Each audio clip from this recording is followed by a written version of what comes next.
இரண்டாவது காரியம் gives hope, நிரீட்சணை. அது ஒரு நம்பிக்கையை நம்ம வாழ்க்கையில் கொடுக்கும். என்ன பண்ணும்? நம்பிக்கையை கொடுக்கும். ஒரு காரியம் நாங்கள் சொல்ல விரும்புகிறேன். ஒரு 4th டிகிரி கேன்சரில் ஒரு சகோதரர் இருந்தார். ஒரு இளம் வயது தான் அவர், ஒரு குழந்தையோடு இருக்கிறார். பல மாதங்களுக்காக அவர் கண்டுபிடித்தார்கள் 4th டிகிரி கேன்சர் என்று.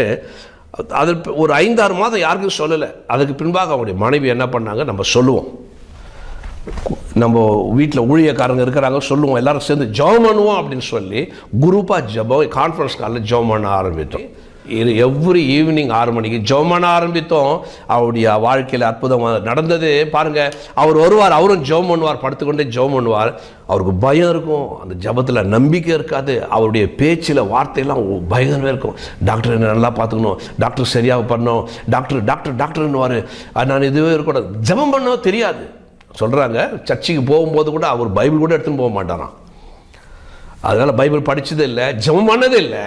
அதனால் அந்த நாட்களில் ஜெபம் பண்ண கற்றுக் கொடுத்தார். நாங்கள் வசனங்களை சொல்லி ஜெபம் பண்ண அவருக்கு ஹீலிங் நடக்க ஆரம்பித்தது. படிப்படியாக ஆண்டவர் சுகம் கொடுத்து அவருக்குள்ளே விசுவாசம் வந்தது. விசுவாசம் வந்த பிறகு அவருடைய பேச்சு மாறினது, துணி மாறினது. அவர் வசனம் சொல்லி ஜெபம் பண்ண ஆரம்பித்தார். விசுவாசத்தோடு நம்பிக்கையோடு ஜெபம் பண்ண ஆரம்பித்தார். அவர் பண்ண ஆண்டவர் சுகம் கொடுத்துனே வந்து கீமோதெரபியெல்லாம் ஸ்டாப் செய்யப்பட்டது. இப்பொழுது மருந்து மாத்திரைகளுக்கு அளவுக்கு வந்து விட்டது. உற்சாகமாக இருக்கிறார். அவருடைய விசுவாசம் மாறினது, நம்பிக்கை மாறி போனது. அதுதான் ஆண்டவருடைய வசனத்தை நாங்கள் சொல்லி சொல்லி ஜெபம் பண்ணுவோம். அந்த வசனத்தை அவர் கேட்க கேட்க கேட்க அவருக்குள்ளே அதுதான் அதற்குள்ள சக்தி. எப்படி பேட்டரிக்குள்ளே இருக்கிறதோ சக்தி, கரண்ட்டுக்குள்ளோ, அப்படியாக ஆண்டவருடைய வார்த்தைக்குள்ளே அப்படிப்பட்ட சக்தி இருக்கிறது என்பதை நாம் பார்க்கிறோம். எப்போ ப்ராப்ளம் வரும் பொழுது, பிரச்சனைகள் வரும் பொழுது ஆண்டவருடைய பிள்ளைகள் என்ன பண்ணுவாங்க, அது என்ன பண்ணுதான், சக்தியை கொடுக்கிறது. அதுக்கு தான் அனுதினமும் நம்ம என்ன பண்ணோம், படிக்கணும், தியானிக்கணும். அந்த வார்த்தையை விசுவாசிக்கணும். அப்போ கர்த்தர் நமக்கு பலன் கொடுப்பார். அதான் யோசுவாவிடம் ஆண்டவர் சொல்லுகிறார் 1:5 நீ உயிரோடு இருக்க நாளெல்லாம். எப்பெல்லாம்? ஞாயிற்றுக்கிழமை மாத்திரம் இல்லை. சில பேர் ஞாயிற்றுக்கிழமை மாத்திரம் சர்ச்சுக்கு போவாங்க. சில பேர் ஞாயிற்றுக்கிழமை மாத்திரம் பைபிள் எடுப்பாங்க. சில பேர் அவங்களுக்கு ஒன்றிய நேரத்தில் மாத்திரம் பைபிள் எடுப்பாங்க, பைபிளை தொடுவாங்க இஷ்டமான நேரத்தில். இல்லை, நம்ம கஷ்டம் இல்லாமல் இருக்கிறோன்னா நீங்கள் இஷ்டமான நேரத்தில் தொடக்கூடாது, எல்லா நேரத்துலையும் தொடணும். ஆமென். வரப்போகிற ஆபத்திற்கு விலகி காத்துக்கொள்ளணும். கர்த்தருக்கு ஞானத்தை கொடுக்கணும், என் குடும்பத்தை நல்லா நடத்தணும் அப்படின்னா மேனுவல், நம்ம கொடுக்கப்பட்ட வாழ்க்கையில் மேனுவல் ஒவ்வொரு மனுஷனுக்கும் பைபிள். ஆமென். யோசுவாவிடம் ஆண்டவர் சொல்லுகிறார், நீ உயிரோடு இருக்கும் நாளெல்லாம் ஒருவன் உங்களுக்கு முன்பாக எதிர்த்து நிற்பதில்லை. நான் மோசேயோடு இருந்தது போல உன்னோடு இருப்பேன். நான் உன்னை விட்டு விலகுவதும் இல்லை, உன்னை நான் கைவிடுவதும் இல்லை அப்படின்றாரு. அதோட எல்லாம் இதுதான். அவர் கொடுத்த வாக்கு தத்துவங்களை தான் எடுத்து வச்சுக்குவாங்க, போர்டில் போடுவாங்க, எடுத்து வச்சுக்குவாங்க. அதுக்கு பின்னாடி என்ன சொல்லுகிறார் ஆண்டவர் ஆசீர்வாதத்தை மாத்திரம் நம்ம பார்க்கக்கூடாது. என்ன சொல்லுகிறார்? இந்த நன்மைகள் என்னை எடுக்கணும்னா, நான் உன்னை விட்டு விலகாமல் இருக்கணும்னா, உனக்கு அற்புதம் செய்யணும்னா, நீ பயம் இல்லாமல் இருக்கணும்னா நீ என்ன செய்யணும் என்பதை சொல்லுகிறார். யோசுவா 1:6 பலம் கொண்டு திடமனதாயிரு. சொல்லிட்டா போதுமா? ஆண்டவர் சொல்லுகிறார், பலம் கொண்டு திடமனதாயிரு. அப்படிதான் ஆண்டவர் எல்லாம் படிக்கிறாங்க. சொல்லிட்டார் ஆண்டவர், படம் கொண்டு திடமனதாயிரு. உடனே வசனத்தை போட்டுருது. பயம், பிரச்சனைகள் பெருசாகும், பயம் வருது. ஏன் பயம் வருது சொல்ற பாருங்க. இந்த ஜனத்தின் பிதாக்களுக்கு நான் கொடுப்பேன் என்று ஆண்ட தேசத்தை நீ இவருக்கு பங்கிடுவாய். யோசுவா 1:7 என் தாசனாகிய மோசே உனக்கு கற்பித்த நியாயப்பிரமாணத்தின்படி எல்லாம் செய்ய நீ கவனமாய் இருக்க மாத்திரம் மிகவும் பலம் கொண்டு திடமனதா. எதுக்கு நீ பலம் கொண்டு திடமனதா இருக்கணும்?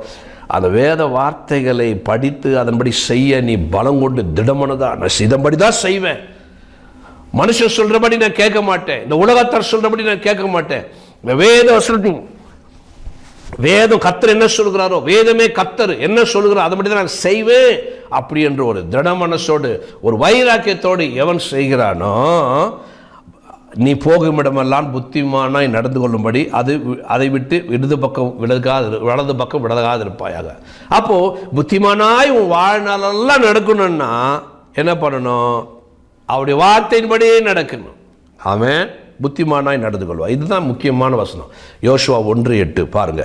இந்த நியாயப்பிரமாண புஸ்தகம் உன் வாயை விட்டு பிரியாது இருப்பதாக. எங்க விட்டு பிரியக்கூடாது? வாயை விட்டு பிரியாதுன்னா படிக்கணும்னு அர்த்தம்.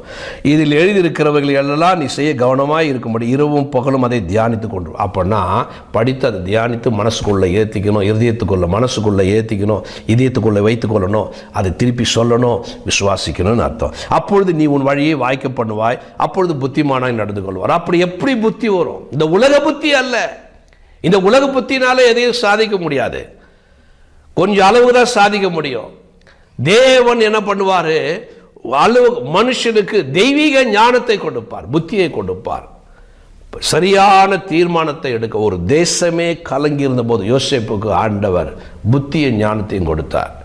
ஒரு தேசத்தில் இருக்கிற ஞானிகள் எல்லாம் தலைகள் போகும்போது என்னும்போது தேவன் தானியேலுக்கு ஞானத்தை கொடுத்தார். அதனால இந்த உலக ஞானத்தை குறித்து நான் பேசலை. ஒரு பயங்கரமான ஒரு சூழ்நிலையில், எல்லா சூழ்நிலைகளிலும் சரியான முடிவெடுக்க, நம்ம வாழ்க்கையை அமைத்து கொள்ள, ஜெயம் எடுக்க தேவன் ஞானத்தை கொடுப்பார். எப்பொழுது வேத வார்த்தைகள் நம்ம வாயிலே இருக்கும் பொழுது, அதை தியானிக்கும் பொழுது. God bless you.